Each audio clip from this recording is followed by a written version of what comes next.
Nós vamos estudar a reflexão e refração do ponto de vista da ótica geométrica.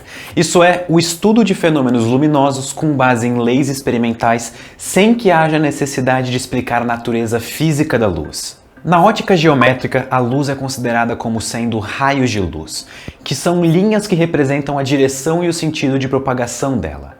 A ótica geométrica tem três princípios. O primeiro é o da propagação retilínea. Ele diz que em meios homogêneos a luz se propaga em linha reta. O segundo é o da reversibilidade.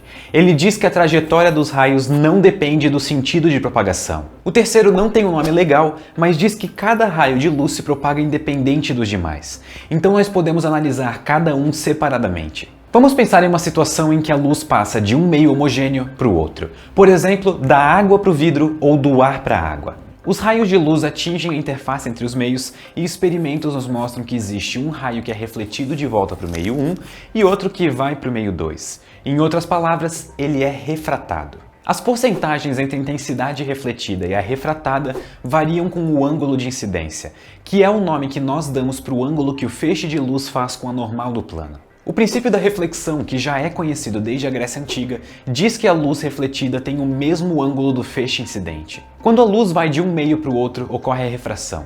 Um fator importante na refração é a velocidade da luz. A refração depende do meio em que a luz se propaga. No vácuo, por exemplo, a velocidade da luz é de aproximadamente 3 vezes 10 elevado a 8 metros por segundo, mas na água é de aproximadamente 2,25 vezes 10 na 8 metros por segundo. Nós temos um nome especial para a razão entre a velocidade da luz em algum meio e no vácuo, que é índice de refração, usualmente denotado pela letra N. A lei da refração, descoberta por Wilbrod Snell, chamada de Lei de Snell, indica que existe uma relação entre o ângulo de incidência da luz e o ângulo de refração. N1 vezes o seno de I é igual a N2 vezes o seno de R, em que N1 e N2 são os índices de refração dos meios 1 e 2, e I e R são os ângulos de incidência e refração. Observando a equação da lei de Snell, existe um caso possível onde não existe refração, quando R for igual a 90 graus. Nesse caso, nós temos uma reflexão completa. Um exemplo muito prático de refração é observar um canudo em um copo de água. Observem que parece que o canudo dentro da água quebrou. Existe uma certa descontinuidade entre o canudo fora da água e o que está dentro da água. Isso é um exemplo famoso da refração. O índice de refração é para uma luz monocromática, ou seja, que tem apenas uma cor. E isso é importante porque o índice de refração depende do material e do comprimento de onda. Essa relação entre a refração e o comprimento de onda foi observada pela primeira vez por Newton em 1666, durante a quarentena da peste bubônica. O experimento é bem simples e muito famoso. Newton escureceu seu quarto e fez um buraco bem pequeno na cortina para permitir a entrada de uma pequena quantidade de luz. Ele colocou um prisma, que é uma peça de vidro, no feixe de luz, de forma que a luz fosse refratada na parede. O resultado é bem conhecido. A luz solar, que parece branca, é decomposta em várias cores, formando um arco-íris. Isso mostra duas coisas extremamente importantes. A primeira é que a luz branca, na verdade, é a soma de todas as cores do espectro de luz visível.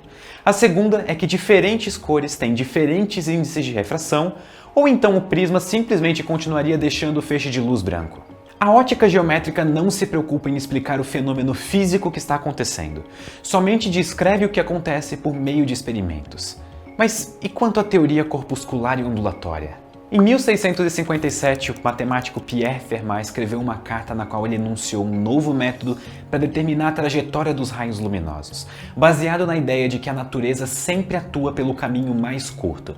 O enunciado do Fermat é o seguinte: de todos os caminhos possíveis para ir de um ponto a outro, a luz sempre segue aquele que é percorrido no menor tempo. Para a propagação da luz em um único meio homogêneo, o caminho óptico também corresponde à distância mínima, ou seja, o princípio de Fermat leva a propagação da luz entre dois pontos. Segundo o princípio de Fermat, é possível determinar uma grande propriedade da reflexão. O ângulo de incidência é igual ao ângulo de reflexão. Vamos pensar primeiramente em um raio luminoso que começa em A e termina em C, mas obrigatoriamente tem que passar por B em uma superfície. Isso soa complicado, mas basicamente quer dizer que acontece uma reflexão. Sendo assim, a distância percorrida é igual à distância do ponto A ao ponto B, somada com a distância do ponto B ao ponto C. O ponto B não é fixo, então existem infinitos caminhos que a luz pode percorrer e infinitos ângulos de incidência e reflexão. Porém, seguindo o enunciado de Fermat, como toda situação ocorre em um mesmo ambiente com o mesmo índice de refração, isso significa que determinar o caminho que a luz demora menos para atingir o ponto B é o mesmo que determinar o menor caminho. Esse caminho que a luz segue é quando o ângulo de incidência e reflexão são os mesmos. Agora vamos pensar em uma outra situação. Nessa outra nós vamos ter um feixindo de um ponto A a um ponto B, sendo que a região onde o ponto A se encontra é composta por um material que nós vamos chamar de material 1 e a região onde o ponto B se encontra é composta de um material 2. O índice de refração do material 1 é maior do que o índice de refração do material 2. Novamente, existem diversos caminhos possíveis para a luz. Eu vou mostrar 3 caminhos possíveis. Nesse caso, um primeiro chute seria uma linha reta que vai do ponto A para o ponto B. Mas existe um problema. Os pontos estão em regiões onde os materiais não são os mesmos. Logo, a velocidade da luz não é a mesma nos 2 pontos. Desse modo, a luz percorre a maior distância possível no meio onde a sua velocidade é maior. Fazendo isso, ela economiza tempo chegando no ponto B mais rápido.